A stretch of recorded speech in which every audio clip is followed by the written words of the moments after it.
Bismillahirrahmanirrahim. Dear students, Assalamu alaikum. I'm Safir Hussain, back with another lecture for communication skills. And today our topic of discussion is the 7 C's of effective communication. So whenever you communicate, when you want your communication to be effective, you need to consider these 7 C's. Now this C is the alphabet C of English language, not the C which is spelled as S-E-A-C. This is not the C we are talking about. We are talking about the alphabet C. So why do we call this 7 C's? Because you can see on the screen there are 7 words and all of them begin with the letter C. That's why they are called as 7 C's of effective communication. So if you want your communication to be effective, if you want to achieve the purpose or the goal of the communication you are doing, you need to consider and you need to take care of these 7 C's. So namely, the 7 C's are, the first one is correctness, clarity, conciseness, completeness, consideration, concreteness, and courtesy. So we shall inshallah look at all of these 7 C's one by one. So let's begin with the first C. The first C is correctness. So you can see on the screen at the time of encoding, if the encoder has comprehensive knowledge about the decoder of the message, it makes the communication easy. So first thing is the communicator or the sender must have some information about the receiver of the message. So if you have information about the receiver of the message, it will make your communication very easy for you. So the encoder or the sender should know the status, the knowledge and educational background of the decoder. For example, if I am recording this lecture for you, I know what is your educational background. Most of you have done your graduation and now you are in master's level. So I can have a bit guess about your knowledge and your educational background and your status. So it will make my communication easier. So if I didn't know, if I did not have any knowledge about your knowledge and educational background, it would be much difficult for me to compose or to record my lecture or to create my message or communication. So coming back to correctness, correctness means using the right level of language. Your language should be right and it should be of the right level. It should be the level of the language should be according to the level of the receiver, or if we talk about the lecture, the language level of the language should be appropriate or suitable according to the level of the students. Secondly, we have the correct use of grammar, spelling and punctuation. So correctness means being correct. So your language should be correct, your grammar should be correct, you should use correct spellings and your punctuation should also be right. So if you are using faulty grammar, if you are using wrong spelling and misplaced punctuation, your message may be incorrect. And then if you are stating or if you are writing or if you are telling, conveying any facts and figures, they must also be accurate. So your language, grammar, spelling, punctuation and facts and figures should be accurate, correct and suitable according to the receiver. So if all of these conditions are met by your message should be correct, and we may say that this message has correctness. ये message बिल्कुल दुरुस्त है, इसमें audience या receiver के हिसाब से language use की गई है. ऐसा नहीं है कि 5th क्लास के बच्चों को आप मास्टर्स लेवल की लैंग्वेज यूज़ कर रहे हैं, they will not be able to understand. और if you are using a very basic level of language for a very advanced level of students, that would also be inappropriate. So language, grammar, spelling, punctuation and facts and figures must be accurate, correct and up to date. And what is the benefit of correctness? Correctness builds confidence.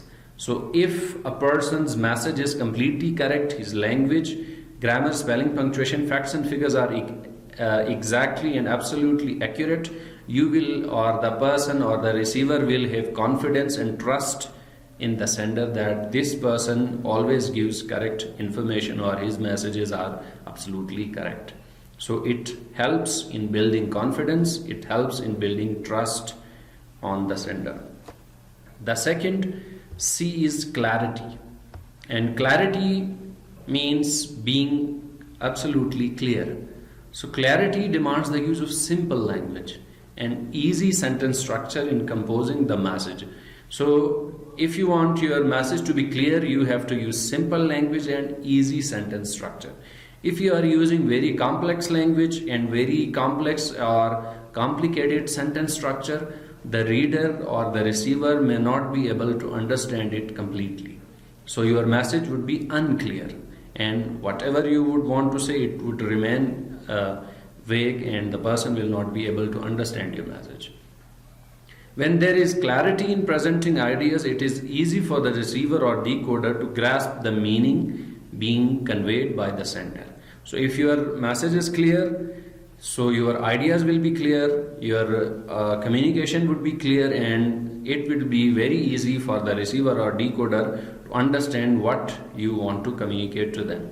So clarity makes comprehension or understanding easier.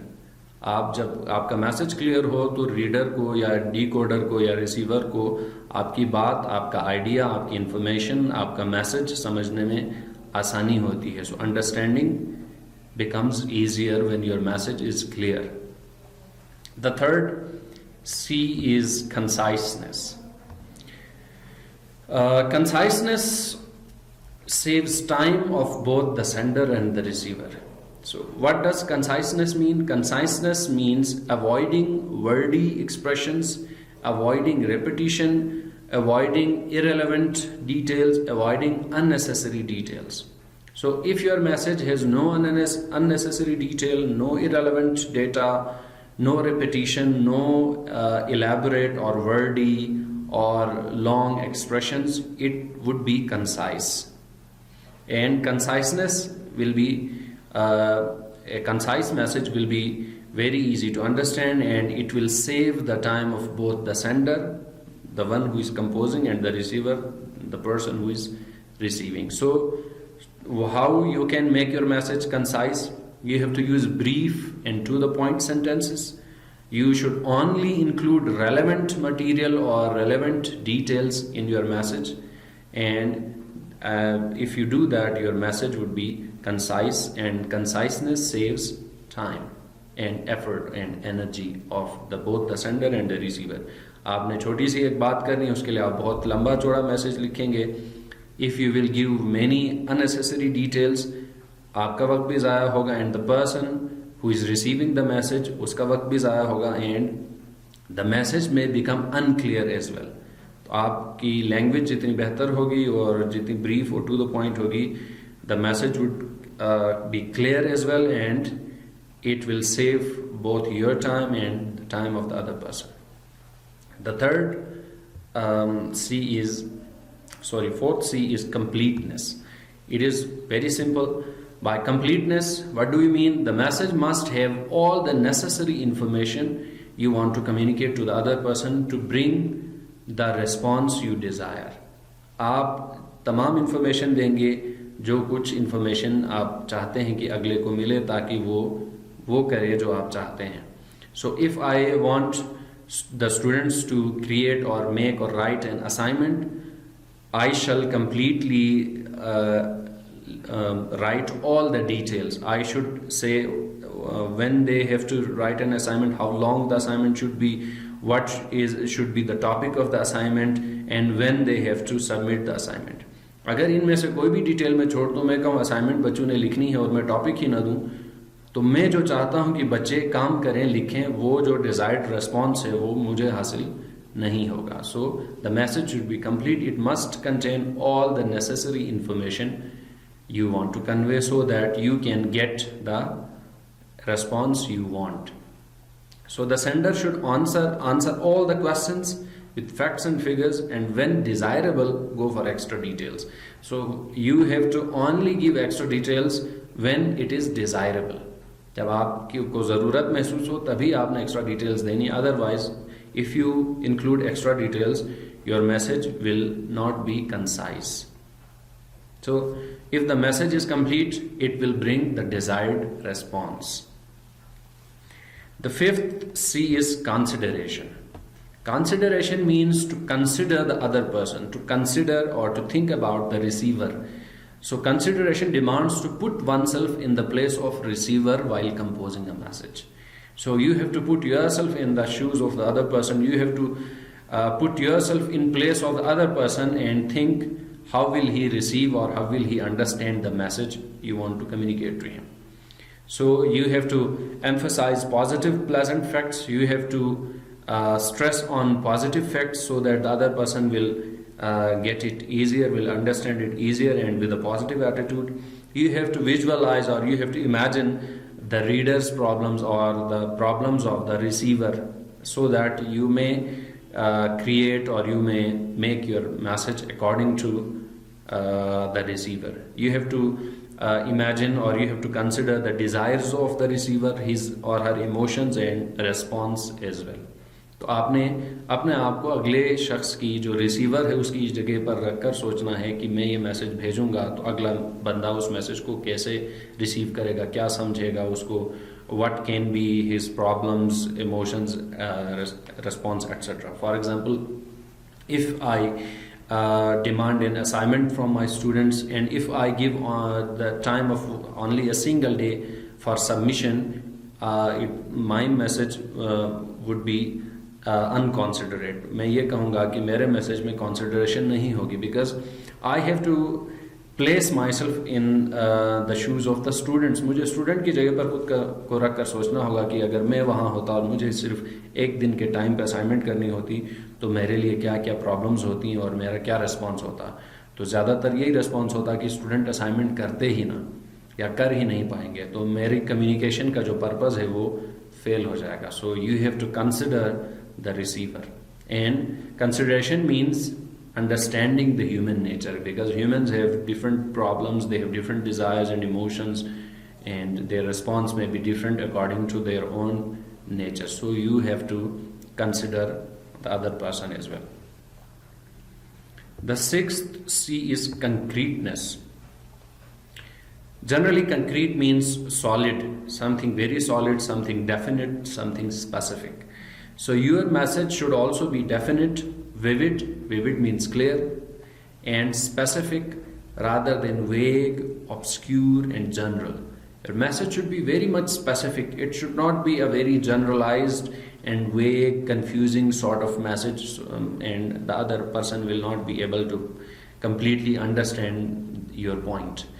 And if your message is definite, specific, clear and concise, it will lead to concreteness of the message. For example, if I say do a general assignment on that topic, write something on this topic. So this question or this assignment is very vague, general sort of assignment कि कुछ लिखें इस topic पे. That would be very much indefinite and unclear. So if I say write the disadvantages of cell phones, this message or this topic is concrete. अगर मैं कहूँ mobile phone के हवाले से कुछ लिखें, ये जो असाइनमेंट का टॉपिक है या ये जो मैसेज है ये वेग है, कंफ्यूजिंग सा है, जनरल सा है, क्लियर स्पेसिफिक नहीं है. If I say write about the advantages and disadvantages of cell phone, ये जो मैसेज है या ये जो टॉपिक है क्लियर है, आपको या रीडर को या रिसीवर को पता चल जाएगा कि उसने क्या करना है और उससे क्या डिमांड की गई है. So if you present facts and figures, those facts and figures should also be specific. So if I से कुछ स्टूडेंट्स ये असाइनमेंट करेंगे जबकि कुछ स्टूडेंट्स दूसरी असाइनमेंट करेंगे, तो ये जो the word is some students will do this and some should do that, ये भी unclear है और general सा है. So if I have to give facts and figures, they should be very much specific. So I can say that 50 students or 50% students will do this, and the other 50 should do that, or 10 students will do this and the rest of the 12 students will do that. तो इस तरह ये message concrete होगा, और इससे अगले जो receiver है, the receiver will be again confident, and the receiver will have trust on you that the message of this person is accurate, concrete, specific and definite. The last but not the least C is courtesy. So you all might know what courtesy means. Courtesy means to be courteous, to think about the other person and to think about his feelings and to consider his feelings as well. Courtesy means to be polite and to be humble and to be appreciative and thoughtful and showing respect to the other person. So in communication, almost everything starts and ends in courtesy. So if you write a letter to someone, you greet that person first. You say assalamu alaikum or hi or hey, and in the end you end your communication or your letter or your message using some polite words. For example, thank you very much, or kind regards, or something like that. So courtesy means not only thinking about receiver but also valuing his feelings. You have to show the other person that he and his values, or she and her values, are very much respectful for you, and you care about that other person's feelings. So much can be achieved by using polite words and gestures, being appreciative, thoughtful, tactful, and showing respect to the receiver. So if you use polite words, polite gestures, and if you show respect to the receiver will definitely do whatever you want that person to do or say. So courtesy builds goodwill and it strengthens relations. So if you are courteous to someone, your relationship with that person will get strong, and if you are not courteous, impolite, not thoughtful, and you are discouraging and you are not showing respect and you are being disrespectful, the other person might not consider you or your message, and your relationship would become weak and your communication would be ineffective. Thank you very much, dear students. And if you have confusions, if you have problems, if my lecture does not contain all these 7 C's, if I am not courteous, if my message is not lecture is not concrete or clear, or it lacks clarity or conciseness, you can ask me questions. You can send me your confusions on the official WhatsApp group, or you can ask me on email, or you can use any means, any medium of communication you consider appropriate. Thank you very much.